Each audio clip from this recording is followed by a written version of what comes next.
Pausa rapidinho agora para falar de dica de ouro para os papais e mamães. Depois de experimentar a nova Hug Supreme Care Fralda Roupinha, tudo ficou ainda melhor para o meu filho. É a única com canais em X que se adaptam aos movimentos, com 2 vezes proteção noturna e cintura elástica que se adapta ao corpinho do bebê, além de ser super fácil de colocar e tirar. Praticidade pura. Então guarda essa dica. Nova Hug Supreme Care Fralda Roupinha. Bebê, estamos juntos nessa, mais do que nunca. Agora curta seu podcast. Welcome to Schmactors, a podcast series that seeks to answer the question, are Hollywood actors all spoiled, vapid, vacuous, and vain ingrates, or do some of them actually have interesting views on issues of the day? Or is it a mixed bag? James Marsters and Mark Devine are putting themselves to the test. They're leaving it up to you to decide if they're interesting or just plain nuts. Listen as they peel back their craniums, share the surprising thoughts that fill their heads, and draw back the curtain on the world's zaniest town. Are we doing the hi? Hey! Hi, guys. Hey, man. Oh, what a great day. Oh, first off, goodness. I love doing this, and I love seeing your face on here. Nobody else can see it. And I just love to hear you laugh, my friend. well, I'll be honest, like this is true. When I met you, I had no sense of humor. I had lost my sense of humor. I think I was taking myself very seriously, and I just wasn't funny. And I remember thinking, I think I used to be kind of funny. Maybe that was annoying. I don't really know. And then I started hanging out with you, and I just started ripping off your jokes. And sometimes I would tell them back to you, and you were so patient. But I was just absolutely ripping off your humor. And then slowly, got my own. yeah, I can't. You've always been funny, man. Since the day. Come on. Well, I remember the first time we met, and you go, where I struggle, because you were like James Dean, and you were like, here's my thing. I'm really good between action and cut. It's all the other times that I struggle with. See, that is hilarious, but it's not because I was aware that I was being hilarious. See, I think maybe you thought because I was hilarious, laughed, but and I remember that's back you when were you laughing smoked at me, and you kind of looked at me like Martin Sheen in Apocalypse Now, like what's so funny? Well, hopefully you're laughing with me. I'm always laughing with you, my friend. There's nothing. This truly is like the only time I laugh. It's sad. It's either when I talk to you. Or I lay in my bed and then Jackson comes and he puts on a show. And no matter what he does, I'm like laughing and wheezing. And I love that I've gotten fatter, and because now I have this hearty, wheezy laugh.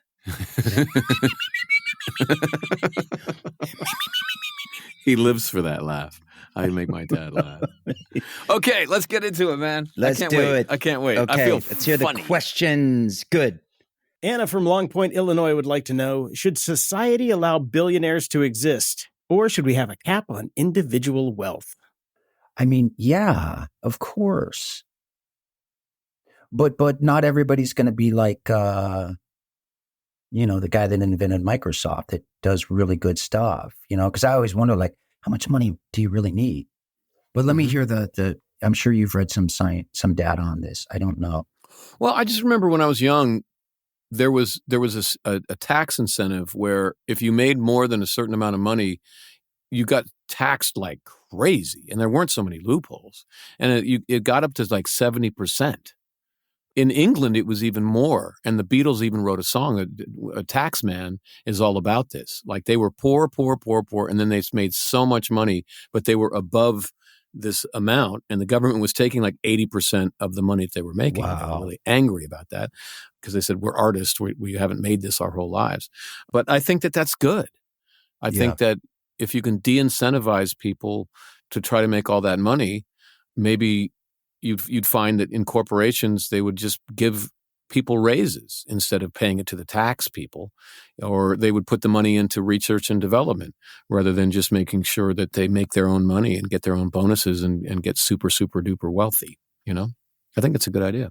When I was working and given this job and making more money than I ever imagined, and then I was taxed more, and I was so happy thinking, like I look at it as like, now I can give back, and we struggle so long that I'm like, oh, you can make a living doing this, playing pretend.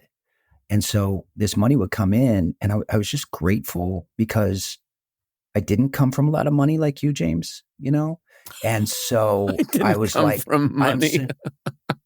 You only start, well, yeah, I mean, I'm talking about, there are people that start out with a lot more money, but $4 million to start out with that's not a little bit of money. What are you talking about? Was that not you? Who was No, that? I was dirt poor for 15 years. Was that Elon Musk? That's right. I'm totally joking. I didn't have, you were dirt. I didn't see a dentist for 15 years because I was a theater actor. I had no money at all. We still miss ramen noodles. We grew up on ramen noodles. I know. I'll never eat but I was them so again. happy to give that money. Because I truly can you tell me, once you started making money on Buffy, what did that feel like? I felt like I wanted to hoard all the money that I ever made. I wanted to spend none of it because I did not want to go back to abject poverty, because that's hard. Being very poor is really stressful. For sure. Knowing that you're have no health insurance and you're one major accident from homelessness. That is not fun. So I was just like, give me all the money and I'm not going to spend any of it, just so that I know that I'm not going back to that, back to that. But so James and I had the same business manager when Mel set you up, with RLLCs and whatever that stuff. And she explained and this is where the government, this is why you should vote for Bush. I didn't understand half of it, but I wasn't disappointed that this money, I'm going to be paying more now in taxes. I wasn't, and dude, by the way, I love that about you, because you are not a pretentious guy. Most people that get money, if you're like me, I'm like, I'm going to go out and buy my Porsche. I'm going to go out and buy this truck. I'm going to go out. I'm going to show it. No, and you held on to it. Avoiding poverty. That's it. I'm driving a used Honda. That's it. Here's another thing. There was a study that said that there's a certain amount of money that you make that's very important for human happiness, which is the amount of money that it takes to live in a safe neighborhood, to have your kids go to a decent school, to plan for retirement, to go out to dinner or a movie every once in a while, stuff like that. Very important. What do you think that price is? Because it's changed. Yeah. So it used to be 75,000. That was the happiness. That was not too long ago. Now it's 120,000. Okay. Yeah. Well, that's a lot of money. So, but the thing is, if you make more than that, you get a little more happiness, but there's a drop off, you make a lot more than that, you get a little tiny bit more happiness, but not much. And then pretty quickly, if you make too much money, it is actually a negative to human happiness. Actually, and I would imagine that amount of money is below $1 billion, So I think it wouldn't probably do any damage to anyone's happiness to say that we're going to cap out how much you're going to actually be able to make. Or maybe the way to do it is just make the taxes so that you take away the loopholes and start taxing back at 70% if you're making 100. If you make it $5 million a year, then you're paying a crap ton of taxes. And people are like, well, I'm gonna relax and spend more time with my family, or just stop screwing my workers over. But the question was, should we get rid of billionaires, right? Well, not kill them, but just make it illegal. Well, Jason, were we talking about killing billionaires, or were we just talking about? Oh no, I don't think that's. Well, the actual question is: should society allow billionaires to exist, or should we have a cap on individual wealth? So no killing, no killing. Well, because your question made it sound, if we should have that so that they don't exist, you could go dark on that and say, well, we're going to hunt them down. But I don't think that's an easier question to answer. Yeah. But no, billionaires, you earned that, right? But again, you didn't. The majority of wealth is generational wealth in this country. Yeah. That's the majority. So they are given that money to start out with, but to not exist where it's you're 999 million. One more dollar and you're gone. That doesn't make sense. I just, if I could, this is a little bit out of my wheelhouse. I'm an actor. Yeah. But if I could wave a magic wand, we would go back to this tax structure of the 1960s and 70s. I think the economy was stronger, and I think the incentive was more balanced. That's back when America was great. Yeah, we got to make that happen again. Yeah. What? Can we? Yeah. You want to make America great again? How about make America fair again? That would be better. Ferret? Yeah. Was it cute. ever They're ferret? Cute. Yeah. That was more big back then. Country. Yeah. What happened to the ferrets? Okay. I've never been in a bad mood if there's a ferret nearby me. It's true. Yeah. I don't get nervous. Okay. All right. Good. Yeah. Nice. We're not lawyers. Yeah. Next question. Alejandro A. from Landover, Maryland would like to know, what old person things do you guys do? Everything. I'm old. I worry about my lawn. You know, didn't used to worry about my lawn. Well, I worry that I don't worry about my lawn because there was the whole drought thing in California, and I decided to be responsible and stop watering my lawn, and it just died, and the weeds took over, and then the rains came, and the weeds were like, yay! And so it's just and then it dried out again. So now it's just kind of like dried, dead weeds. It's just horrible. And I think, if someone's lawn looked like my lawn next to me, I'd be like, you're bringing down the property rates. What's wrong with you?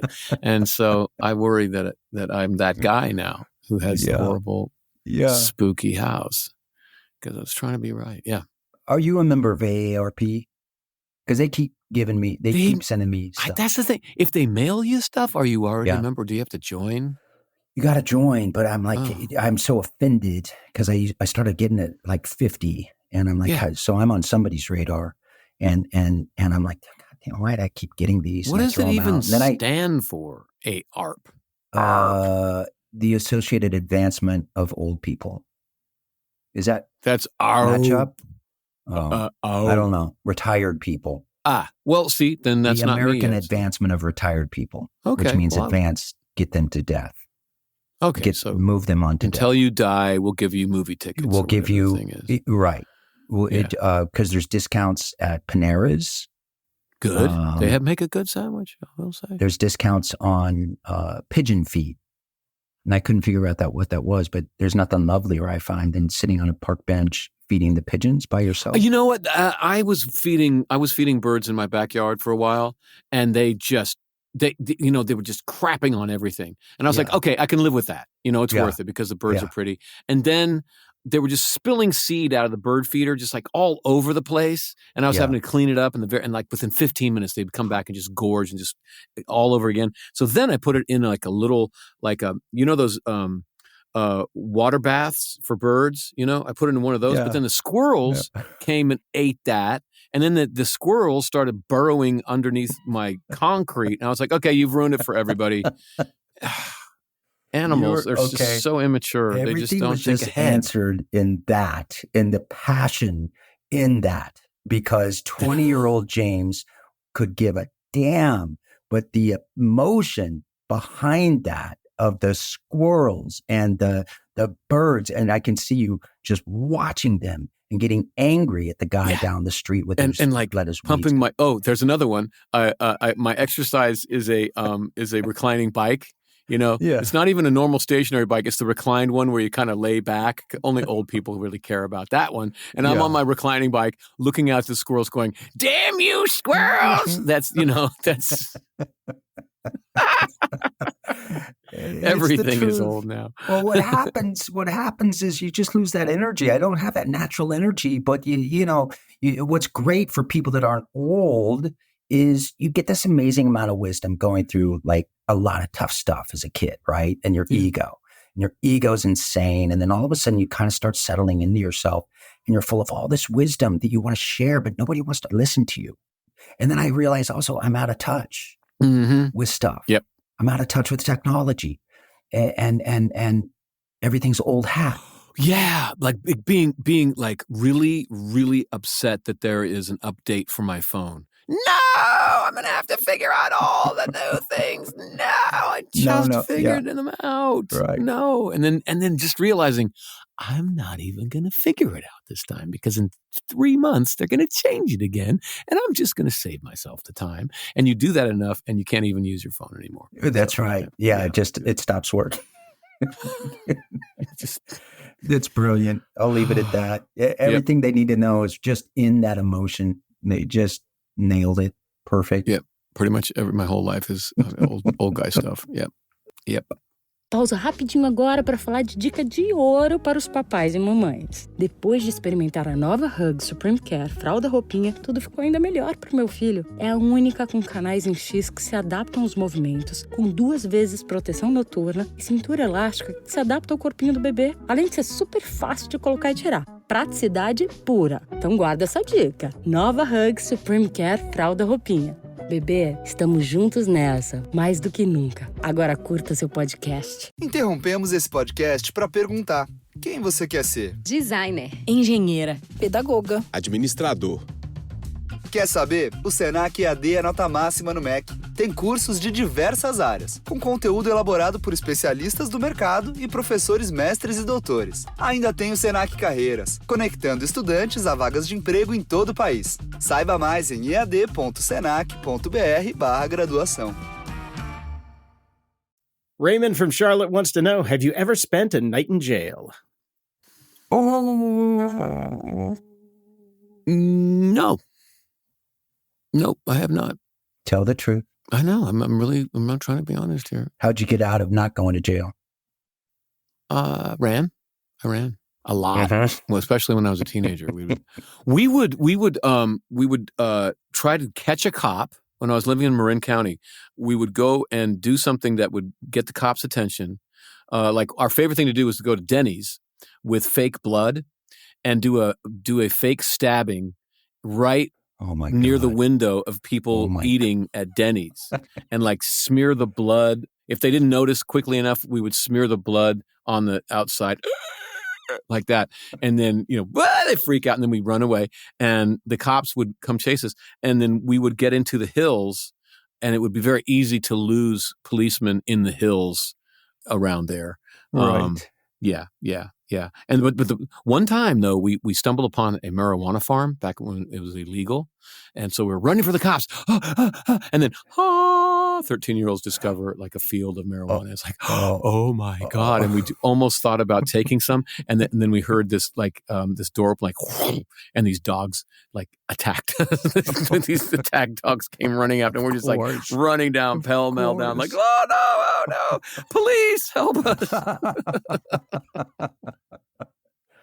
But we never got caught. Yeah, I never got caught. I went to jail for a week because it was over Martin Luther King Day too. For like, I was in college and, I was addicted to cigarettes by this time. Mm-hmm. And so I, of course, broke college kid, son of a doctor. He only gave me like $5,000 to live off of a month, which like, good luck with that. This back in the 80s too. So that was all gone. And so I went and I stole a pack of cigarettes and I got busted. And then they've got this thing where you just got to go into the city prosecutor and do this diversion thing. Uh-huh. And it was just not convenient, It just wasn't convenient because I had class that I didn't go to and all that. But like I was just tired mostly in college. So that was my excuse. I was just tired. And so they came to my little dorm and arrested me and I'm like, you've got to put the handcuffs on me and all that stuff in front of people. And they're like, yeah, we can do it either here or at front of the cop car. And I'm like, and so then they brought me to jail and gave me the orange jumpsuit. Mm-hmm. And now I'm scared to death. And I've got a mugshot. You were a pretty man, especially back in college. I imagine you were. Thank you, James. Delicious. I was. Thank you. Yes, you. But so, of course, I'm asking the two, and this is in Douglas County, super small, outside of Lawrence, Kansas. And I'm like, are there any rapists or murderers in there? And the guy's like, hey, Jim, are there any rapists or murderers in there? And you can see Jim kind of laughing, which to me meant like, there are rapists and murderers in there. And he's like, no, I don't think we got any. They're all rape. And I went in and it was like one of these kind of communal things, with steel. And The Price is Right was always playing, dude. And that song still haunts me to this day. Do, do, do, do. Because these guys, and the Jetsons were on, and one of the prisoners, he goes, he's watching the Jetsons, and who's George Jetson's boss? Smedley? The short one. The short one. Yeah. He was always mean. I don't remember his name. But I remember this prisoner, he was watching, and he goes, I think his name was Mr. Smedley or something. He's like, I wouldn't take that from Smedley. But then suddenly I'm just like, I'm in there and I meet this guy. He kept ripping off the same Taco Bell over and over again. And he finally got caught. And he was like the Jesse James guy or something. He's like, what'd you do? I said, well, I stole a pack of cigarettes. I shouldn't be in here. My father's a doctor. This is a horrible mistake. He's like, don't matter. That's larceny. And then I'm like, 3 days into it. And I thought, I'm going to become like Cool Hand Luke. So now I become friends with all these guys. And now I'm sitting on the steel picnic table telling them stories, about like Mad Dog 2020 and getting sick on that. And they're like, damn, Martin, this guy's like, hey, Mark, come in. And guys that were there longer, they had their own jail cells. He's like, come in here, man. And I thought, and he's inviting me into his cell. And I'm like, oh, this is it, because I'm off camera. They have cameras right on you. But I'm like, so I started kind of relaxing myself and just like, trying to check out of my body because it's going to happen again. And he brought me in. He said, all these pictures up here, my daughter drew all of them. And so I'm like, oh my God, man, they're really beautiful. And he's like, I love her so much. And have a seat on my bed there. I'm like, here we come. Might as well just start taking down my pants right now. But he said, here, I collected all of her paintings and drawings. And we just started talking about, and I asked him, I'm like, are you going to me? And he got really angry. Because he's like, I'm not like that. I'm not like that. And he said, you're awful for assuming that we do that in here. And I said, this is my first time. And then he told everybody, hey, this is Mark's first time. And then they all gang raped me. But I learned a valuable lesson, Now, part of that story was true. Part of it was really true, and part of it wasn't at all. And it's going to be up to the audience to guess which part is true, and it might surprise you which part is not. Because I can never tell. Next question. Wilburn from Austin, Texas wants to know, I heard you talking about Mr. Wrinkles on another episode, and I haven't slept in days. Why are clowns so damn scary? Oh, Mr. Wrinkles, I'm sorry I put that into people's consciousness. I think that clowns are scary to kids, but funny to adults. Mostly. If you were playing video games in the dark and you look over and there's a clown standing there, wouldn't that just freak you out? Or would you turn and go, if there was anything behind me, get all suddenly, them in those cars. It could have been. It could be Robin Williams standing beside me, and I'd be like, Yeah. So yeah. No, man. I like good clowning is funny as heck, man. I love a good clown. I mean, there were clown colleges that was really like an esteemed place to go. Like, it was big deal. Yeah. Because clowns are wise. I like clowning. It exposes the foolishness of humanity. We can talk about how foolish we all are, and then we can laugh at ourselves. That's what I take from clowning. But for kids, though, even if they're in a circus and they're not standing behind you in the dark, if they're really like they're coming out and they're dancing and everything, it's just immediately the kids start crying. Right. And why is that? It's been passed down. So Jackson loves Halloween and he's into Spider-Man and all that, but for whatever reason, he's like going into the dark side. He loves Darth Vader. And then now it's Joker. He wanted to be Joker for Halloween. So I'm like, oh God. Nowadays though, you can just order the costume. Like you don't have to make it. And so they sent like kind of the Cesar Romero sort of thing, but the mask was the Heath Ledger psychotic clown mask with the cut scars, Oh my God. And so Jackson wore it. He's like, I just want to wear this because he looks hilarious. Here's this little sweet, innocent 4-year-old. And he put on this psychotic mask and he's laughing underneath.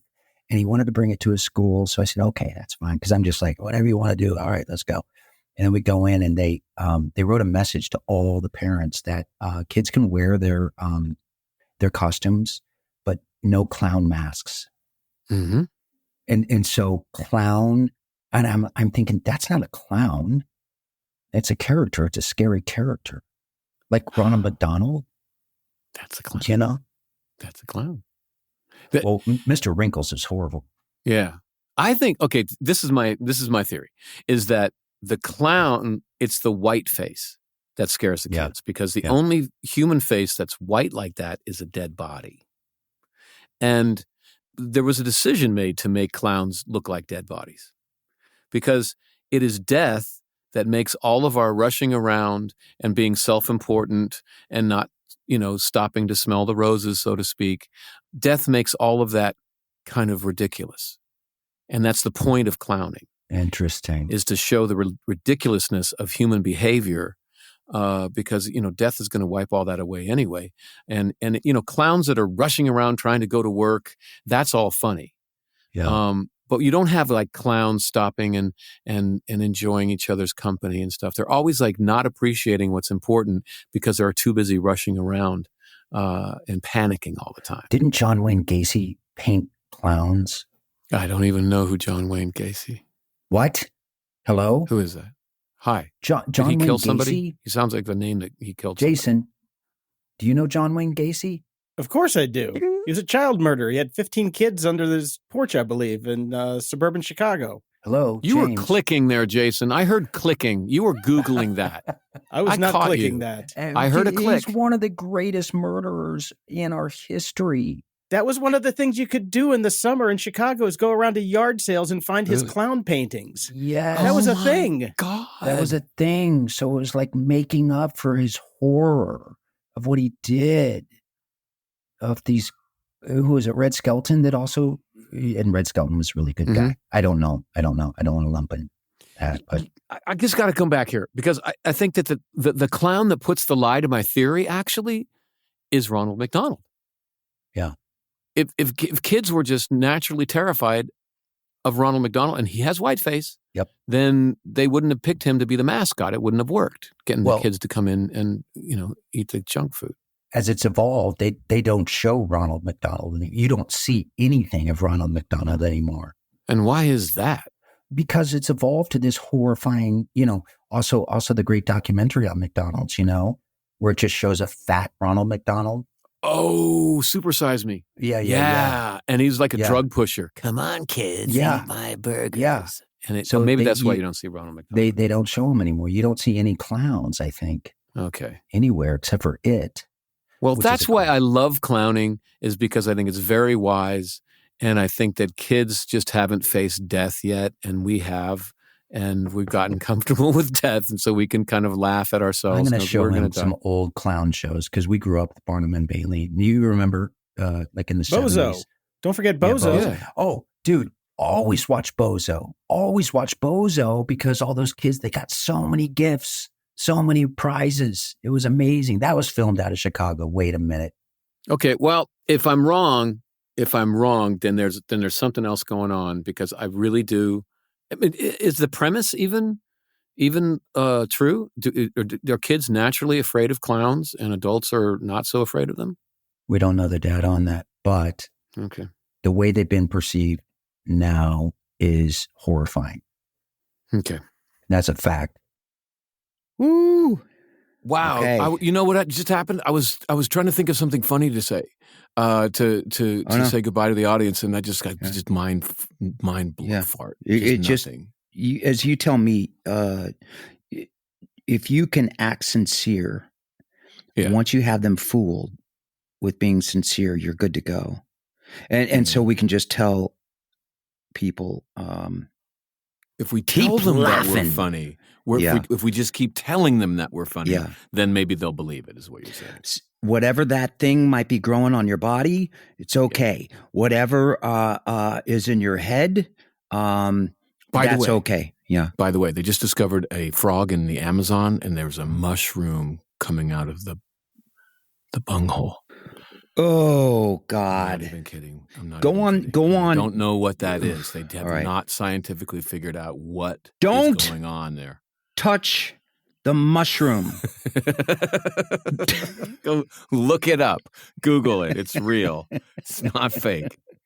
Let's leave them with that image. Oh my God. Thanks for listening to Schmactors. Join James and Mark next time for more pointed pontification on the topics of the day. Do you have a burning question that you just can't wait to have the guys answer? Well, then head on over to schmactors.com and send it our way. If the answer won't get them canceled, we'll add it to the queue.